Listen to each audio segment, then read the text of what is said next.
আল্লাহ পাক দেখবেন আমার বান্দা সদিচ্ছা আছে কিনা, তার সাধ্য সামর্থ্য অনুযায়ী তার ফিকির আছে কিনা, সে অগ্রসর হয় কিনা, এইটুকুনি বান্দার কাজ। এত দূর আল্লাহু ইয়াজতাবি ইলাইহি মান ইয়াশা, আল্লাহ পাক বলেন আমি যাকে চাই আমার দিকে আমি টান মারি। ওয়াল্লাযীনা জাহাদু ফিনা লানাহদিয়ান্নাহুম সুবুলানা, আমি যাদেরকে দেখি আমার কাছে আসার জন্য প্রাণপণ চেষ্টা করতেই থাকে, আমি একজনকেও আমি আল্লাহর রাস্তায় ফেলে রাখি না, সকলকে কামিয়াব করে দিয়ে দিই। এক আশ্চর্য কথা, কোরআনে পাকের আয়াত।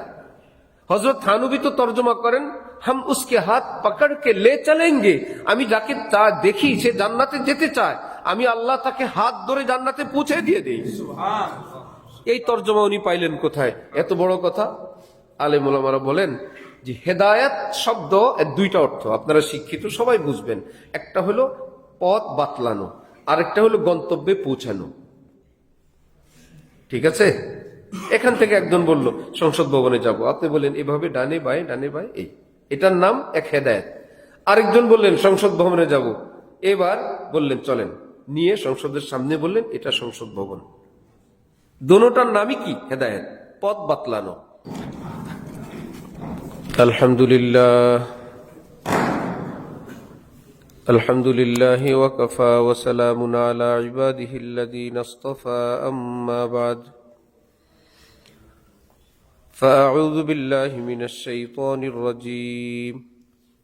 بسم الله الرحمن الرحيم. ألف لام ميم. ذلك الكتاب لا ريب فيه هدى للمتقين. وقال تعالى: يا أيها الذين آمنوا كتب عليكم الصيام كما كتب على الذين من قبلكم لعلكم تتقون. صدق الله مولانا العظيم. وقال رسول الله صلى الله تعالى عليه وسلم: من اتقى الله عز وجل سار آمنا في بلاده. وقال رسول الله صلى الله تعالى عليه وسلم: من صام رمضان إيمانا واحتسابا غفر له ما تقدم من ذنبه، أو كما قال رسول الله صلى الله تعالى عليه وسلم. মুআজ্জাজ হাজিরিন, আমি আল্লাহ পাক রব্বুল আলামিনের পবিত্র কালামের দুই জায়গা থেকে অংশ বিশেষ তেলাওয়াত করলাম এবং হযরত রাসূল করিম সাল্লাল্লাহু আলাইহি ওয়াসাল্লামের দুইখানা হাদিস শরীফ পাঠ করলাম। আল্লাহ পাক কোরআন শরীফ এবং হাদিস শরীফের কামিল হেদায়েত আমাদের সকলকে দান করেন। কোরআনে পাক এবং হাদিসে পাকের নূরে আমাদের জীবনকে সুন্দর করার, আলোকিত করার তৌফিক দান করেন।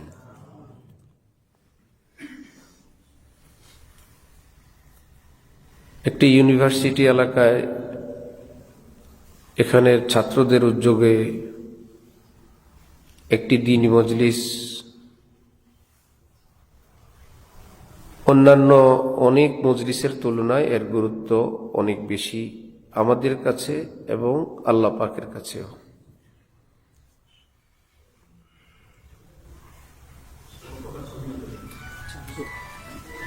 সাতটা 45 পর্যন্ত কথা হইতে পারে, সমস্যা নেই, মাঝখানে শুধু আজান কথা চলতে পারে।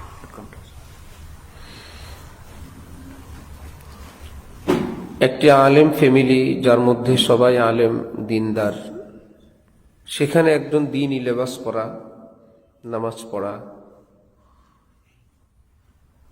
আরেকটা জেনারেল ফ্যামিলি, যেখানে সবাই সবার মতো, সেখানে দ্বীনি লেবাস, দাড়ি, টুপি, পর্দা, হিজাব, নামাজ পড়া। দুইজনের অবস্থা ভিন্ন।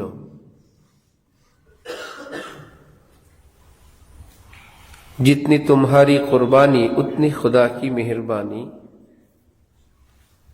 একই আবাদত যে যত কষ্ট করে করবেন তার নেকি এবং বদলা আল্লাহ পাক সেই পরিমাণ দান করেন। ভারতবর্ষের বিখ্যাত এক মনীষী হযরত হাকিমুল উম্মত মুজাদ্দিদে মিল্লাত মাওলানা আশরাফ আলী থানভী তাফসীর বয়ানুল কুরআন সহ প্রায় 2000-এর মতো কিতাবের লেখক। এটা আল্লাহর ওলিদের থেকে হয়, এটাকে বলে কারামত, অলৌকিক ব্যাপার। এটা আমাদের স্বাভাবিক ক্যালকুলেটরের হিসাবের বাইরে। যেমন নবীজির মেরাজ ক্যালকুলেটরের হিসাবের বাইরে। এটাকে মাথা দিয়ে, ব্রেন দিয়ে, বিজ্ঞান দিয়ে বুঝতে গেলে মাথা নষ্ট হবে। এটাকে বুঝতে হবে ঈমান দিয়ে, তখন আর কিছু নষ্ট হবে না। হযরত থানভী বলেন, একজন ব্যক্তি নামাজ পড়লেন একদম বিশুদ্ধ সুন্দর, তিনি নামাজের পূর্ণ নেকি পাবেন। আরেকজন ব্যক্তি নামাজ পড়লেন অনিচ্ছাকৃত নামাজের মধ্যে অনেক খেয়াল, অনেক ভাবনা, অনেক পেরেশানি, তিনি সেটাকে দূর করার চেষ্টা করেন, তারপরেও মনের মধ্যে এরকম কিছু আসে, আবার মোকাবেলা করেন, যুদ্ধ নিয়েই তার নামাজ শেষ হলো। আমরা মনে করি এই ব্যক্তির বা আমাদের এইরকম নামাজ হয় নাই। এত বড় মনীষী, এত বড় মুহাদ্দিস, পুরা ভারতবর্ষে যার আকাশচুম্বী গ্রহণযোগ্যতা, তিনি বলেন এই ব্যক্তিকে আল্লাহ পাক পূর্ণ নামাজের নেকি দিবেন, নফস এবং শয়তানের সঙ্গে যুদ্ধ করার জন্য আলাদা পুরস্কার দিবেন। উদাহরণ হিসাবে তিনি বলতেন, আপনার দাওয়াতে কোনো বন্ধু যদি আসেন, খুব সুন্দর পোশাক পরে তাকে বসাবেন, স্যুপ দিবেন। একই দাওয়াতে আরেক বন্ধু আসলেন রক্তাক্ত হয়ে, দুশ্মনের হাতে হামলার শিকার। কি ব্যাপার, আপনার বাড়িতে আসবো শুনে আমার উপর আক্রমণ। তাকে কি আগের বন্ধুর মতো শুধু স্বাভাবিকভাবে বসানো হবে, না বাড়তি আয়োজন? বাড়তি আয়োজন, আন্তরিকতা, সমবেদনা, দুঃখ প্রকাশ, চিকিৎসার ব্যবস্থা, মেহমানদারি তো পাবেই। ঠিক বান্দার নামাজ হইল মেরাজ। আল্লাহ পাকের এই মেরাজের গিয়ে নফসের সঙ্গে অনিচ্ছাকৃত হাজারবার অন্য কোনো কথা আসে, শয়তানের থেকে আসে। আল্লাযী ইউওয়াসউইসু ফি সুদুরিন নাস মিনাল জিন্নাতি ওয়ান নাস। কোরআন বলছে যে তোমাদের বুকে, তোমাদের সিনায় ওয়াসওয়াসা দেয়, কুমন্ত্রণা দেয়, মিনাল জিন্নাতি ওয়ান নাস, জিন জাতি অর্থাৎ শয়তান অথবা মানুষ। কোরআন বলছে মানুষকে কেউ কুমন্ত্রণা দিতে পারে। এই কুমন্ত্রণার ক্ষেত্রে যে বসের নাম আল্লাহ আগে বলছেন মিনাল জিন্না, মানে শয়তান। মনের মধ্যে অপর হাদিসে রাসূল সাল্লাল্লাহু আলাইহি ওয়াসাল্লাম ওয়াসওয়াসা সম্পর্কে বলেন, আলহামদুলিল্লাহিল্লাযী রাদ্দা আমরাহু ইলাল ওয়াসওয়াসা। আল্লাহ পাকের শুকর, শয়তানের সর্বোচ্চ ক্ষমতাকে আল্লাহ পাক ওয়াসওয়াসা পর্যন্ত শেষ করে দিলেন।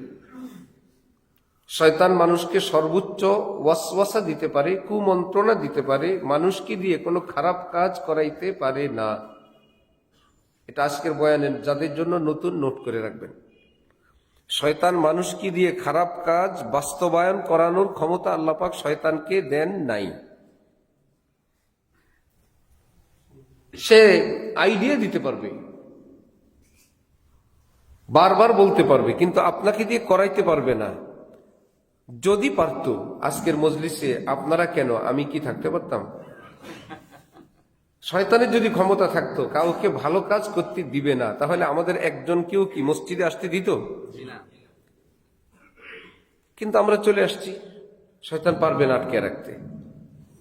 যে আমি রওনা হলাম মসজিদে, শয়তান কিভাবে আমার সিস্টেম সব ঘুরে ফিরে আমাকে, আমি হঠাৎ গিয়ে দেখি মন্দিরে, এরকমটা হবে না। এই ক্ষমতা শয়তানের নাই। আমি হাতে নিলাম দুধের বোতল, একটু পরে দেখি মদের বোতল, শয়তান এই চেঞ্জিং এর ক্ষমতা নাই। কোরআন শরীফে আছে, আল্লাহ পাক বলেন শয়তান কিয়ামতে যখন মানুষ শয়তানকে দোষারোপ করবে, আল্লাহ এই শয়তান আমাকে দিয়ে এই অপরাধগুলো সংঘটিত করাইলো, আল্লাহ তাকে শাস্তি দেন। আল্লাহ পাক কোরআন শরীফে বলেন, সেদিন তোমার সামনে বলবে, ফালা তালুমুনি ওয়ালুমু আনফুসাকুম, এ মানব জাতি, তোমরা আমাকে ধিক্কার দিও না, তো নিজেকে ধিক্কার দাও। যা করার তুমি করেছো, আমি করাই নাই, আমি প্ল্যান দিয়েছি, বাস্তবায়ন তুমি করেছো। তাহলে শয়তান কি করায় না প্ল্যান দেয়? প্ল্যান, পরিকল্পনা দেয় এবং সেটার জন্য বাতাস দেয় দূর থেকে। ঘটনা যা ঘটানোর আমরাই করি।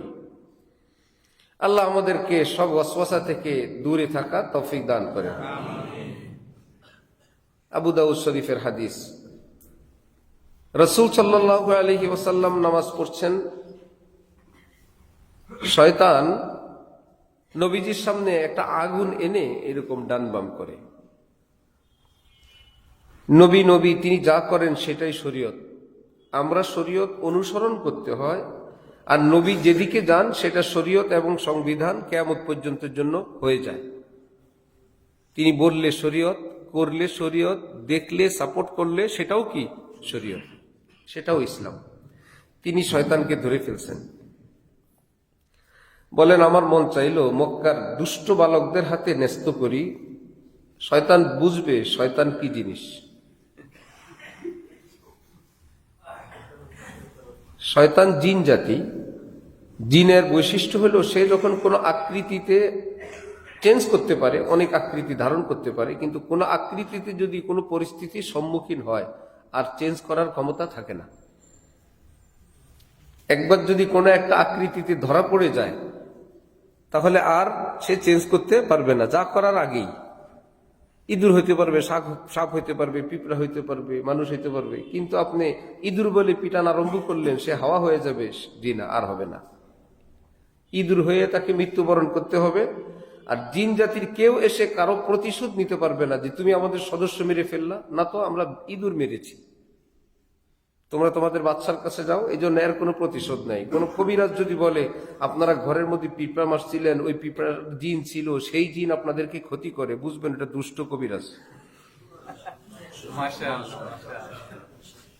ঠিক আছে, দুষ্ট কবিরাজ। আমরা তো জানি না, আমরা তো কুকুর পিটান দিছিলাম, বলো ওটা কুকুর ছিল না, ওটা একটা জিন ছিল, এই জন্য সে জিন আপনাদের থেকে এখন প্রতিশোধ নেয়। বুঝতে হবে আপনাকে একটা অস্পষ্টতার মধ্যে স্বীকার করে সে তার ধান্দা আদায় করতেছে। ওটার কোনো প্রতিশোধও নাই, ওটার কোনো বিচারও নাই, ফিনিশ। তো নবীজি যখন ধরলেন, নবীজি বলেন, আমার এরকম অনেক কথা মনে আসলো, হঠাৎ মনে পড়লো আমার বড় ভাই, মানে পূর্বের নবী। এই জন্য হযরত সুলাইমান আলাইহিস সালামকে আল্লাহ পাক জিন জাতির উপর স্পেশাল একটা ক্ষমতা দিয়েছিলেন। আমি যদি আজকে জিন জাতির উপর কর্তৃত্ব খাটাই তাহলে ওনার সঙ্গে কিছুটা সামঞ্জস্য হয়ে যায়, উনিও কর্তৃত্ব করতেন, আমিও কর্তৃত্ব করি, ওনার সম্মানে জিনটাকে আমি ছেড়ে দিছি। হযরত সুলাইমান আলাইহিস সালামের সম্মানে আমি জিনটাকে ছেড়ে দিলাম। লম্বা কথার অর্থ, শয়তান এটা জিন জাতি, শয়তান মানুষকে ওয়াসওয়াসা দিতে পারে, এবার সে যেই হোক, ঠিক আছে, সে যেই হোক, হযরত হোক, হুজুর হোক, পীর সাহেব হোক, আর যে থাকেই গুনার পরিবেশে। এক বুজুর্গের সঙ্গে ইবলিসের সাক্ষাৎ, জিজ্ঞেস করলেন, পৃথিবীর মানুষকে তুমি কেমন দেখলা? বলল, 3 শ্রেণী। এক শ্রেণী, এদের উপরে আমি 1000 চেষ্টা করেও কোনো কাজ করাইতে পারি না, আম্বিয়া কেরাম, নবী রসুলগণ, আমি যতই চেষ্টা করি ওনাদেরকে অ্যাক্সিডেন্ট করানো আমার সাধ্যে নাই। আরেক শ্রেণীকে নিয়ে আমার বেশি মেহনত করতে হয় না, ফু দিলেই চলে। এত বড় আয়োজন, আজকের এখানের জলসা, মাশাআল্লাহ অনেক সাথী, কিন্তু যদি বলা হয়তো অমুক তারকা আসছে গেটের সামনে, সদস্য কি এই কয়জন হবে না আরো বেশি হবে? আরো বেশি হবে। যদি বাতাসে উড়ে আসতো অমুক খেলোয়াড় আসছে, তাহলে আরো অনেক বেশি সদস্য। শয়তান বলল, ওনাদেরকে নিয়ে আমার তেমন মেহনত করতে হয় না, ওটার প্রচার প্রসারের জন্য খালি বাতাসে বাতাসে হয়, আমি গিয়ে দেখি আমার বসরা, আমার উস্তাদরা ওখানে উপস্থিত, আমার তেমন মেহনত করতে হয় না। তৃতীয় শ্রেণী বলল, এটা হলো আমার সবচেয়ে যন্ত্রণার আইটেম, আমি অনেক কষ্ট করি, এদেরকে দিয়ে ভুল বিচ্যুতি করাই, গুনাহ করাই, চোরে চুরি করে, পরে কি বলে জীবন বাঁচানো ফরজ, বলে না? তার মানে ফরজ কাজ করো। চুরি করে আবার বলে জীবন বাঁচানো ফরজ। একটা কথা বলে দিল। আবার কেউ বলে আমরা যে সোসাইটিতে থাকি, আমরা সোসাইটির বাইরে যাব? আমরা কি আনকালচার? আমরা সামাজিক প্রাণী, সমাজ যেমন আমরা তেমন। এগুলো কি মানুষের কথা না শয়তানের কথা? শয়তানের কথা। মানুষের মুখে শয়তান বলায়,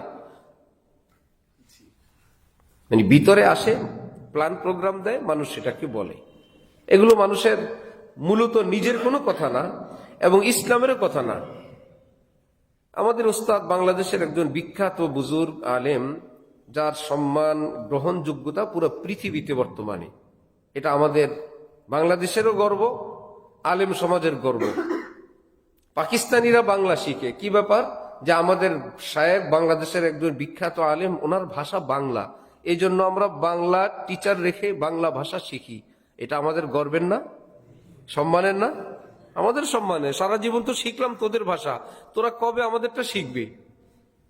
শিখে তারা এখন বাংলা বয়ান শুনে যতটুকু বুঝে বুঝে। হযরত বলেন আরিফ বিল্লাহ হযরত মাওলানা শাহ আব্দুল মতিন বিন হুসাইন সাহেব দামাত বারাকাতুহুম। এখন সব জায়গায় খুঁজলে তো পাওয়া যাবে না। না, বিজ্ঞানী কয়জনের সঙ্গে আমাদের হুজুরদের পরিচয় আছে? বাংলাদেশের বিজ্ঞানী কে কে চিনি? ভাই, যারা যাদের জায়গায় আছে ওই জগতের লোকরা চিনবে। মাঠে ময়দানে ওনাদের কাজও নাই, ওনাদেরকে চেনার কথাও না। আল্লাহু আকবার। তো হযরত বলেন যারা এরকম সোসাইটি এবং কালচারের কথা বলে ভুল পথে চলে, তাদেরকে জিজ্ঞেস করো তো, সেই সোসাইটি কালচারের সবাই যদি একটা নৌ ভ্রমণে যায়, ঘটনাক্রমে সেই জাহাজ যদি ডুবে, ব্যাপকভাবে মানুষ মারা যায়, তখন এই সোসাইটি অনুযায়ী যিনি চলেন তাকে জিজ্ঞেস করো তো, আপনি কি সোসাইটির সঙ্গে ডুববেন, ডুবে মরবেন, না বাঁচতে চাইবেন? আপনার বন্ধু মহলে সবাই ডুবে গেছে, অধিকাংশই স্রোতের সঙ্গে চলে গেছে। আপনি হাবুডুবু খান, কেউ এসে বলল ভাই আমরা দুইজন ছাড়া আর কেউ নাই, সব চলে গেছে, তাহলে কি ডুব দিয়ে মরবে না বাঁচার চেষ্টা করবে? কেন বাঁচার? আপনি তো সামাজিক প্রাণী, সমাজ যেদিকে আপনি সেদিকে। বললো এই জন্য কি মরার কাজে? সমাজ মরলে আমি মরবো না তো? ও মরার কাজে না। আল গাদিকু শাহিদ, পানিতে ডুবে মরলে শহীদ, শহীদ হন। বললো ভাই শাহাদাত না, আমি আরো কিছুদিন বেঁচে স্বাভাবিক মৃত্যু চাই, আপাতত শহীদ হওয়ার ইচ্ছা নাই। শহীদ হয়ে বেহেশতে যাবে তার জন্য রাজি না, যে কোনো ভাবে তাকে বাঁচতে হবে। প্রয়োজনে হাতের ব্যাগ, মোবাইল, কাপড় চোপড়, এমনকি একদম অল ইন অল, জন্মদিনের পোশাক পরে হইলেও বাঁচবে। বাঁচা দরকার, পোশাকের ব্যবস্থা হবে। এরকম হয়েছে পানির কিনারে গিয়ে এভাবে বসে আছে, উঠো, বলো আমি কেমনে উঠবো, কিচ্ছু নাই, একটু কাপড় দেন। জান দামি, জীবনের এত দাম। হযরত বলেন তাহলে পানির ডুবা থেকে বাঁচার জন্য তুমি আনকালচার হয়ে গেলা। সোসাইটি এবং বন্ধুমহল, ফ্রেন্ড সার্কেল, সবাইকে বিসর্জন দিয়ে তুমি বললা কে মরে বাঁচে জানি না, আব্বাও জানি না, টিচারও জানি না, ইমাম সাহেবও জানি না, আমাকে বাঁচতে হবে। ঠিক হযরত আবু বকর সিদ্দিকের কাছে যখন ইসলামের দাওয়াত আসলো, তিনি তো বলেন নাই পৃথিবীর সবই তো কাফের, সবই তো তার বিরোধী, আমি একা ইসলাম গ্রহণ করে কি করব? তিনি তো সবার আগে বলে উঠলেন লা ইলাহা ইল্লাল্লাহু মুহাম্মাদুর রাসূলুল্লাহ, সারা জাহাं खिलाफ हो परवा न चाहिए, মধ্যে নজর তো মর্জি জানা না চাহিয়ে। সারা পৃথিবী যদি বিপরীতে যায়, যা, আমি তো যাব আমার আল্লাহর দিকে, আমি ছুটবো আমার আল্লাহর দিকে। হটো মেরি নজরু সে আমওয়াজে রঙ্গি, ये कश्ती पिया के नगर जा रही है। হে আমাকে বাধা প্রদানকারী, গুনার পথে আহ্বানকারীরা, সরো আমার সামনে থেকে। আমার এই জীবনের নাও ছাড়লাম, থামবে মাওলার ঘাটে, তার আগে কোথাও থামবে না। আল্লাহ আমাদেরকে দ্বীনের সহি বুঝ দান করেন। আপনাদের কথা বলতে গিয়ে অনেক দূরে চলে গেছি। একটা ভার্সিটির মধ্যে ভার্সিটি পড়ুয়া শিক্ষার্থীরা যদি দ্বীনি মজলিসের আয়োজন করে, আমাদের কাছে এটা অত্যন্ত বেশি খুশির। তা আমরা কারা? আমরা তো হীনমন্যতার রোগী, আমরা তো ছোট মনের। আমাদের কাছে যদি এটা এত বড় কিছু হয়, আল্লাহ পাক জানি কত বড় দৃষ্টিতে সেটাকে দেখেন। অন্যান্য উম্মত কাজ বেশি করে, নেকি অল্প পায়। আমাদের উম্মত, আখেরি উম্মত, কাজ অল্প করে, নেকি বেশি পায়। এই হাদিস পড়াইতে গিয়ে আমাদের শেখ হজরতওয়ালা বলেন, যেমন কোন মা তার ছেলেদেরকে বলল, আজকে যদি ধান কেটে আনো তোমরা, আমি ইলিশ খাওয়াবো। বড় মেজো সেজো সবাই গেল ধান কাটার জন্য, পিচ্ছি একটা সেও গেল। নাম কাওয়াস্তে কাজ করে না, আউলায় আল্লাহ জানে। এবার রাতের বেলা ইলিশ কি 3 জন পাবে না ছোটরাও পাবে? কাজ করলো কতটুকু, অল্প সামান্য, কিন্তু ইলিশের ভাগ তো পাই। যদি ইলিশে একটু ডিম হয়, হযরত বলেন, তাও ওই পিচ্ছিটা পায়। বলেন আখিরি উম্মত হইলে এরকম অনেক আমল করলো আগেওয়ালারা, তোমরা যা পাইলা এই উম্মত যদি নামকা ওয়াস্তেও লেগে থাকে, হযরত বলেন কেউ যদি পিঁপড়ার গতিতেও আল্লাহর দিকে আগায়, অর্থাৎ গতকালের চেয়ে আমার অগ্রগতি একটা পিঁপড়ার গতির মতো, এইটুকুন ভালো হয়েছে কেউ, এইটুকুন আল্লাহর দিকে সে অগ্রসর, এইভাবেও যদি চলতে থাকে প্রতিদিন, আজকে একটু হইলেও ভালো হবো, একটা গুনাহ হইলেও ছেড়ে দিব, একটা দুরূদ শরীফ হইলেও বেশি পড়বো, এক টাকা হইলেও বেশি দান করব, একটা ভালো কাজ হইলেও বেশি করব, এই হলো তার গতির মাত্রা, একদম পিপিলিকার মতো। হযরত বলেন এই ব্যক্তিকেও আল্লাহ পাক কামিয়াব করে আল্লাহ পর্যন্ত পৌঁছে দিবেন। কারণ কোন মানুষ নিজের ক্ষমতায়, নিজের আমল, নিজের দক্ষতায় সে আল্লাহ পর্যন্ত পৌঁছবে না, তাকে পৌঁছাবেন আল্লাহ। আল্লাহ পাক দেখবেন আমার বান্দা সদিচ্ছা আছে কিনা, তার সাধ্য সামর্থ্য অনুযায়ী তার ফিকির আছে কিনা, সে অগ্রসর হয় কিনা, এইটুকুনে বান্দার কাজ। এত দূর আল্লাহু ইয়াজতাবি ইলাইহি মান ইয়াশা, আল্লাহ পাক বলেন আমি যাকে চাই আমার দিকে আমি টান মারি। ওয়াল্লাযীনা জাহাদু ফীনা লানাহদিয়ান্নাহুম সুবুলানা, আমি যাদেরকে দেখি আমার কাছে আসার জন্য প্রাণপণ চেষ্টা করতেই থাকে, আমি একজনকেও আমি আল্লাহর রাস্তায় ফেলে রাখি না, সকলকে কামিয়াব করে দিয়ে দিই। এক আশ্চর্য কথা, কোরআনে পাকের আয়াত। হযরত থানবী তো তর্জমা করেন, হাম উসকে হাত পকড় কে লে চলেঙ্গে, আমি যাকে দেখি সে জান্নাতে যেতে চায়, আমি আল্লাহ তাকে হাত ধরে জান্নাতে পৌঁছে দিয়ে দেই। এই তর্জমা উনি পাইলেন কোথায়? এত বড় কথা। আলেম ওলামারা বলেন যে হেদায়েত শব্দ এর 2টা অর্থ, আপনারা শিক্ষিত সবাই বুঝবেন। একটা হলো পথ বাতলানো, আরেকটা হলো গন্তব্যে পৌঁছানো। ঠিক আছে? এখান থেকে একজন বলল সংসদ ভবনে যাব, আপনি বলেন এভাবে ডানে বায়ে ডানে বায়ে, এই এটার নাম এক হেদায়েত। আরেকজন বললেন সংসদ ভবনে যাব, এবার বললেন চলেন, নিয়ে সংসদের সামনে বললেন এটা সংসদ ভবন। দোনোটার নামই কি? হেদায়েত, পথ বাতলানো। হেদায়েত শব্দ যখন পৃথিবীর কারো জন্য ব্যবহার হয়, নবী, রসুল, পীর, বুজুর্গ, আলেম, হজরত, মানুষ, তার অর্থ হয় পথ বাতলানো। তিনি হেদায়েত করেছেন মানে পথ বাতলি দিলেন। সে রাস্তায় গিয়ে হারাইতেও পারে, পৌঁছতেও পারে। আর যখন হেদায়েত শব্দ আল্লাহর জন্য ব্যবহার হয়, হেদায়েত করলেন আল্লাহ, তার অর্থ তখন ব্যাপকভাবে এই হয়, তিনি পথ বাতলেই ক্ষান্ত হননি, বরং হাত ধরে তাকে মঞ্জিলে পৌঁছে দিলেন। যে আয়াত আমি তেলাওয়াত করলাম, আল্লাহ পাক বলেন আমি যাদেরকে দেখি আমার কাছে আসতে চায়, নিষ্পাপ হতে চায়, জান্নাত পেতে চায়, আমার প্রিয় পাত্র হতে চায়, এর জন্য তার সাধ্যমতো তার চেষ্টা আছে। বুখারী শরীফের এক হাদিস, 99 জন খুনি। এই ব্যক্তি এক মৌলভী সাহেবের নিকট জিজ্ঞেস করলো যে আমার 99টা খুন, তওবা করতে চাই, ব্যবস্থা আছে? সে বলল এত বড় সাহস, এতগুলো অপরাধের পরে আবার তুমি তওবা করবা? না না না, তোমার তওবা নাই। ওই ব্যক্তিকে সে খুন করলো, 100 হইল, কিন্তু তওবার বেদনা তার ভিতরে আছেই। সামনে আবার গিয়ে এক হুজুর, যিনি সহি আলেম, জিজ্ঞেস করলেন আমার তওবার কি কোনো ব্যবস্থা আছে হুজুর? অবশ্যই আছে। বলো কি? আল্লাহ পাক রহমান, পাপ তো কঠিন, অপরাধ তো জঘন্য, কিন্তু আল্লাহ পাকের রহমতের সামনে সেটা খুবই নগণ্য, খুবই নগণ্য। একটা পুকুরের পানি অনেক, একটা দিঘির পানি অনেক বিশাল, কিন্তু বঙ্গোপসাগরের সামনে সেটা কি অনেক বেশি না খুবই অল্প? খুবই অল্প, অতি সামান্য। আটলান্টিকের সামনে আরো সামান্য, 1000 কোটি আটলান্টিকের সামনে বলে সেটা কোনো পানি হইল? ঠিক অপরাধ নিজের জায়গায় অনেক বড়, আল্লাহর রহমতের সাগরের সামনে সেটা খুবই নগণ্য। 100 জন হত্যাকারী অপরাধ যাও তওবা করো। ওই বস্তিতে আল্লাহর প্রিয় বান্দারা থাকেন, তাদের সঙ্গে দোয়া নেও, তাদের হাতে হাত দিয়ে তওবা করো। রওনা হইল। কিছু দূর যাওয়ার পর তার শরীর অসুস্থ, চলতে পারে না, একটু বসে পড়ছে, হামাগুড়ি দেয়, একটু পরে আর পারে না। তাহলে কি হবে? আমার বুকটা সেই দিক দিয়ে শেষ হয়ে আছে, যেতে পারলাম না। মালাকুল মউত হাজির।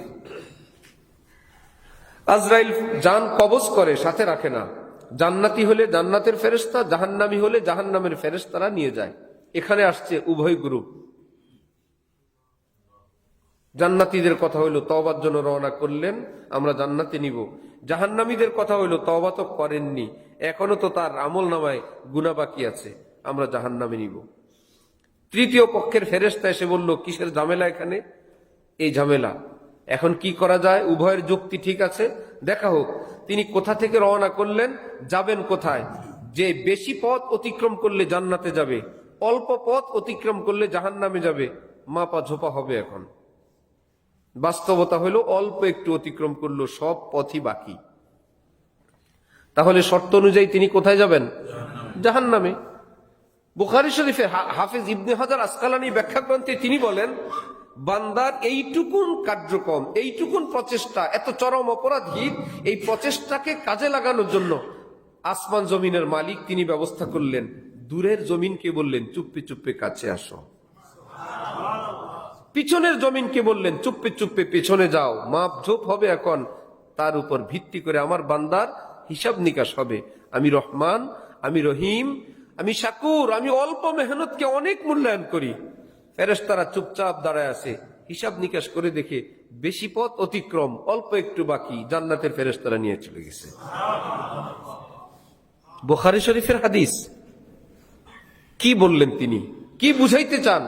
मायूस न हो अहले जमी अपनी खता से, तकदीर बदल जाती है मुज़तर की दुआ से।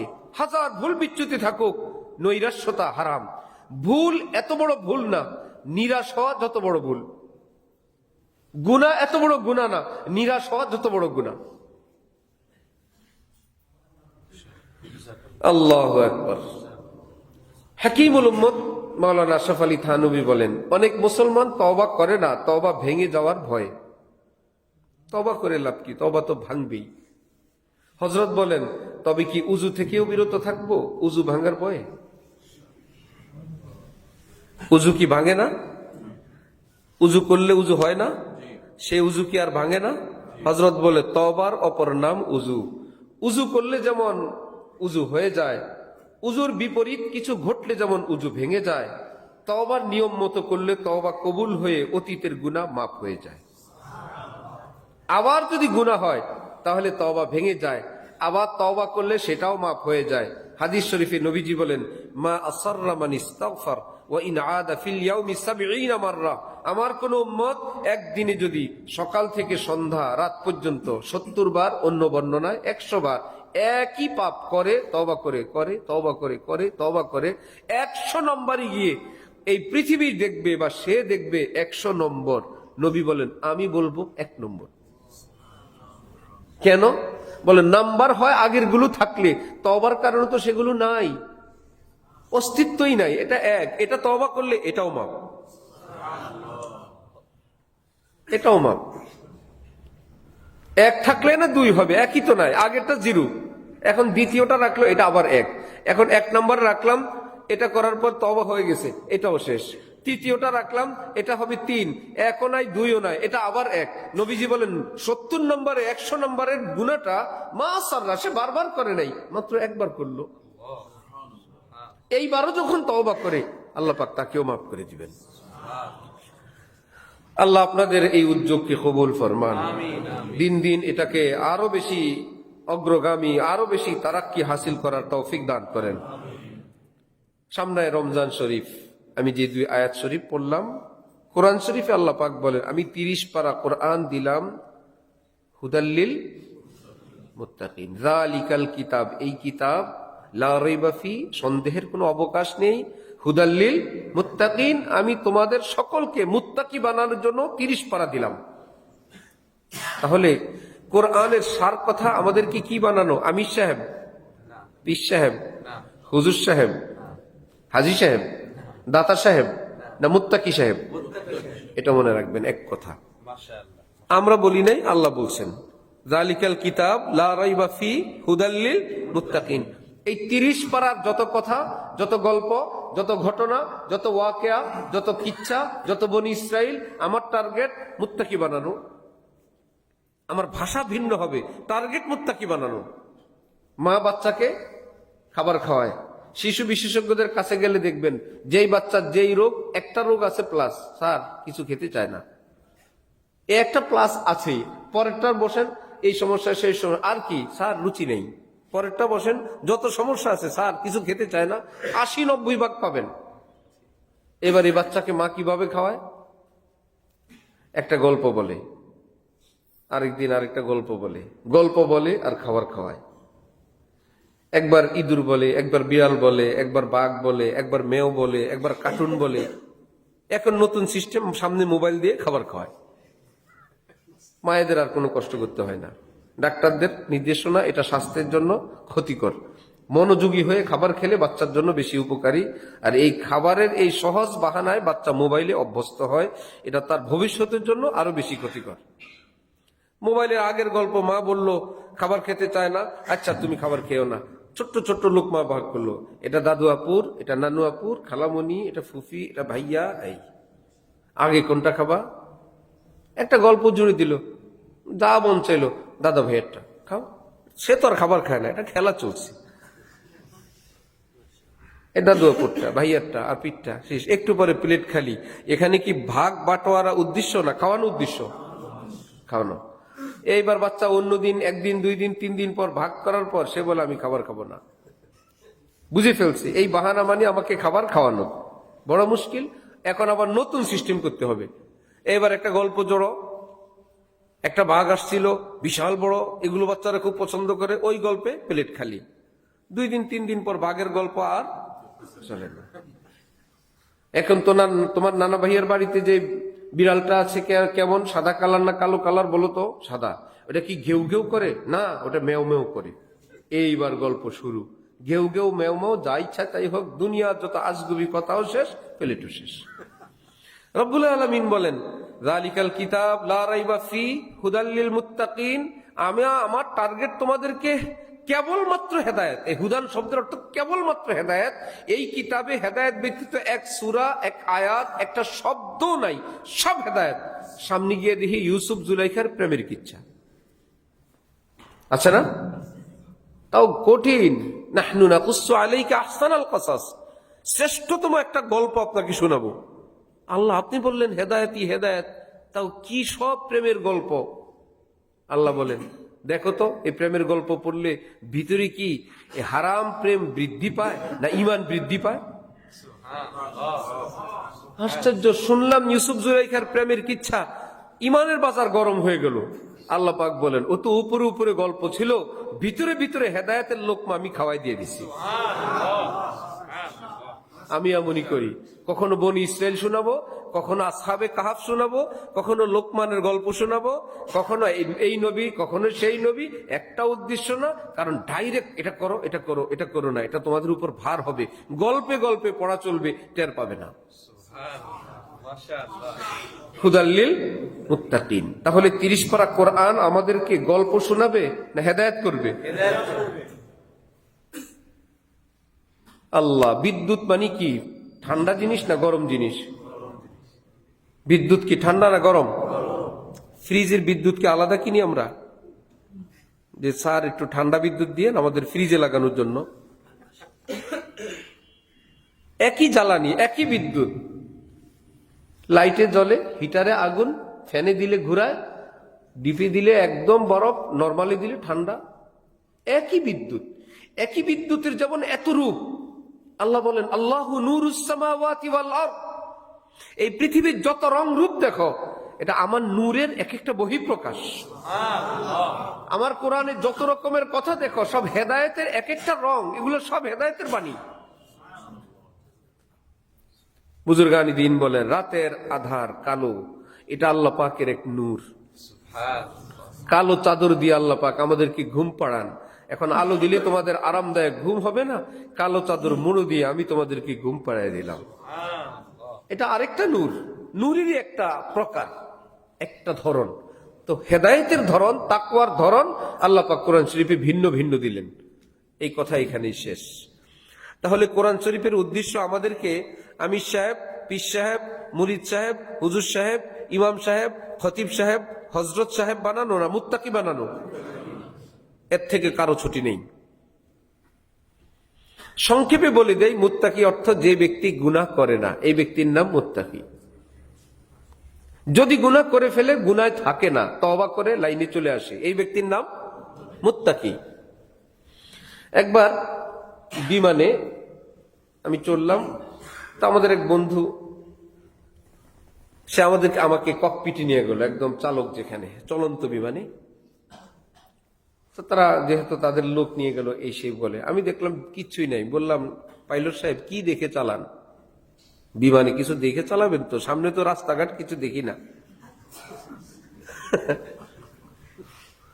বলল, এই যে কম্পিউটার মনিটর আছে, এই আমাদের এটা সেট করা, আমরা যদি নাও থাকি, যে এয়ারপোর্ট থেকে উড়বে উড়বে, আর যে এয়ারপোর্টে ল্যান্ড করা লেখা আছে ওটা নিয়ম মতো ওখানে গিয়ে নিচেই নামবে, পাইলট যদি নাও থাকে। বললো, এরকম পাইলট বিহীন কিছু উড়োজাহাজ বাজারে ছাড়ার পর মানুষ যখন শুনছে চালক নাই, কেউ উঠে না, যা আমাদের এত স্পেশাল লাগবে না। তারপরে বললেন কিছু ফায়দাও আছে, সব তো সেট করা, আমরা কিছু ডিউটিও করি, ইমার্জেন্সি অসুস্থ হইলে এটা তো সেট করা নাই, আমরা নিচে এয়ারপোর্টের সঙ্গে যোগাযোগ করে ল্যান্ড করি। আবার সামনে দেখা যায় মনিটরে কেমন কেমন জানি একটু আফসা আফসা, বললো ওখানে একটু মেঘ আছে, তখন আমরা এটাকে একটু উপরে উঠায় নিই, একটু ডান বাম করে নিই, এটা করি। আরো কিছু কথা একটু পরে দেখা গেল, অর্থাৎ আমাদের গুগলের লোকেশনের মতন অনেকটা। তো এখন দেখা গেল লোকেশন একদিকে, বিমানটা একটু সাইডে চলে গেছে, আমি দেখতেছি। একটু পরে আমাকে বললেন, এই যে এখানে একটু অসুবিধা, আমরা একটু সরে গেছি, একটু পরে লাইনে আসব।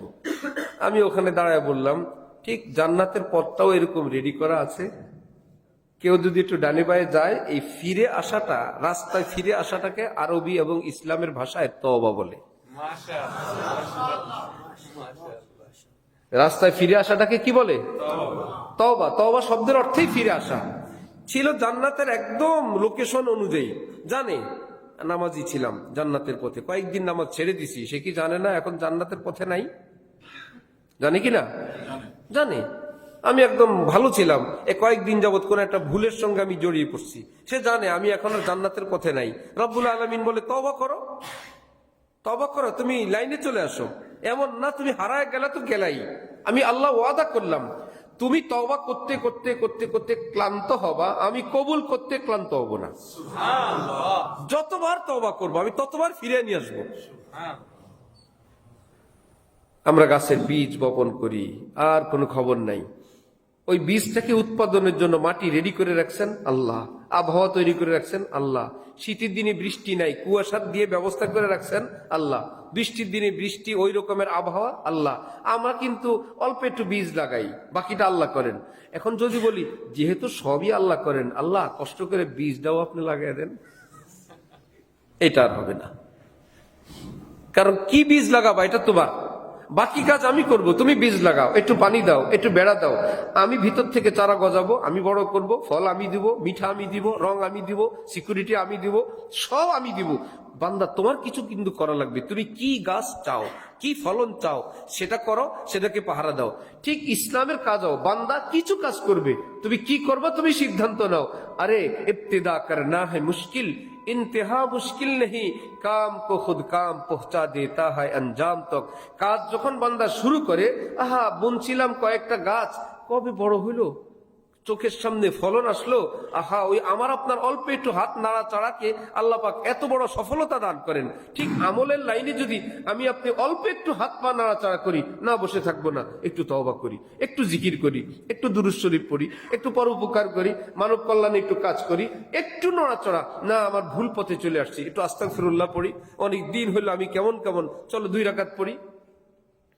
আর মুমিনের অন্তরে আল্লাহ পাক এক থার্মোমিটার লাগায় রাখছেন, বান্দা যখন ভুল পথে যায় ভিতরে তার কম্পন সৃষ্টি হয়।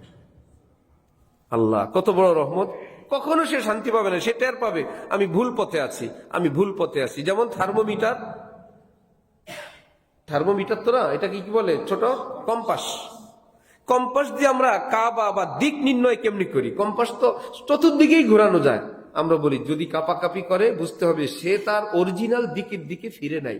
উত্তর মেরুতে ফেরার আগে সে অস্থির থাকবে, উত্তর মেরুতে ফিরলে স্থির হবে। তার মাথায় অল্প একটু ম্যাগনেট, উত্তর মেরুতে ম্যাগনেটের পাহাড়, সেন্টারের দিকে ফিরলে সে স্থির হয়। সুতরাং এটা যদি উত্তর, বিপরীতে দক্ষিণ, এটা পশ্চিম, এটা পূর্ব, এটা ঠিক হয়। ঠিক আল্লাহ পাক আমাদের রুহের জগতে আল্লাহ পাকের নূরের একটু ম্যাগনেট, একটু ঝলক সবার রুহে লাগা, এবার তিনি চুপে চুপে গায়েব হয়ে বসে আছেন।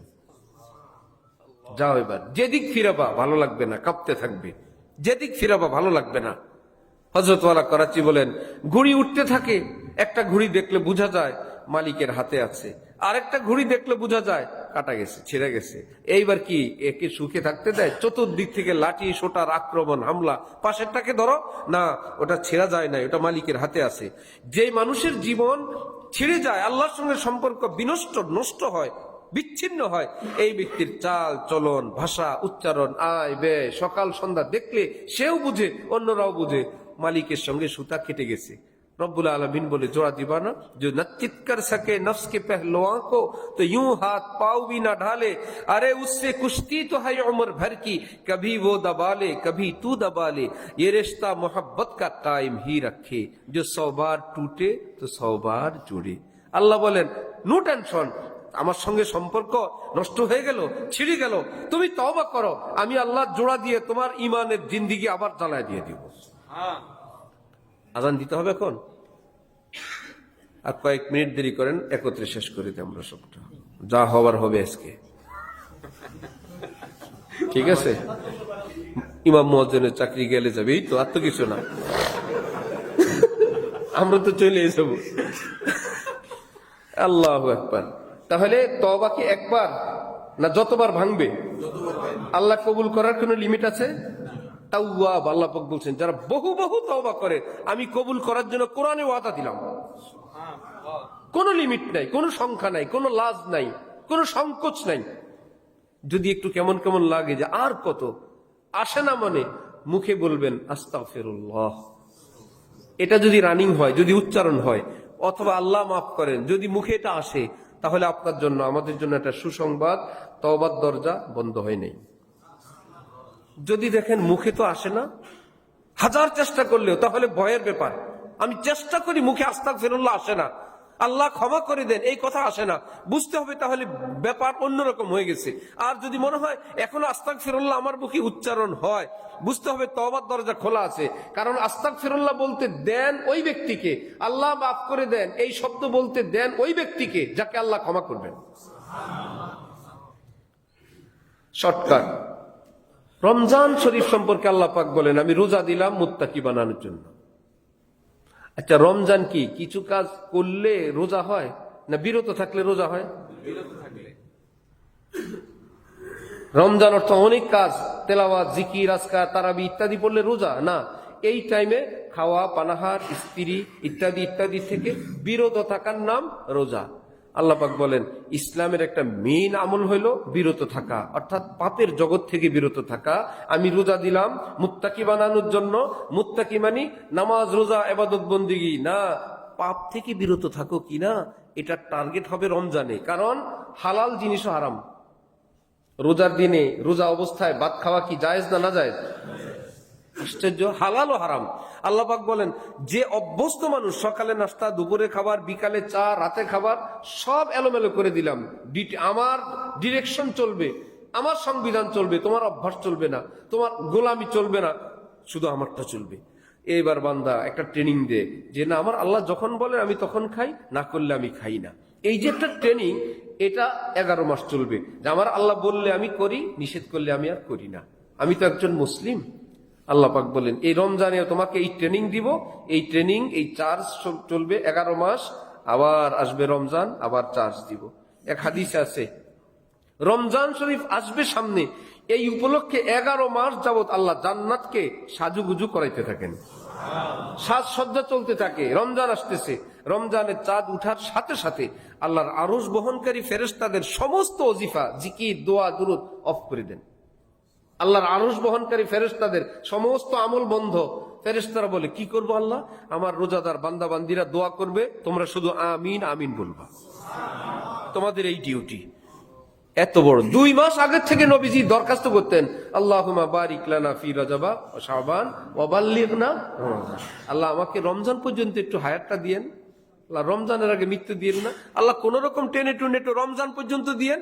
নবীজি কতটা রমজান শরীফকে চিনতেন, আল্লাহ আমার মৃত্যুটা এখন দিয়েন না, রমজানটা ছুঁয়ে দিয়েন। আল্লাহ আমাদেরকে তৌফিক দান করেন। তাহলে কোরআন শরীফের উদ্দেশ্য তাকওয়া, রমজানের উদ্দেশ্যও কি তাকওয়া। তাকওয়া মানে কি অনেক আমল করা না গুনাহমুক্ত থাকা? গুনাহমুক্ত থাকা।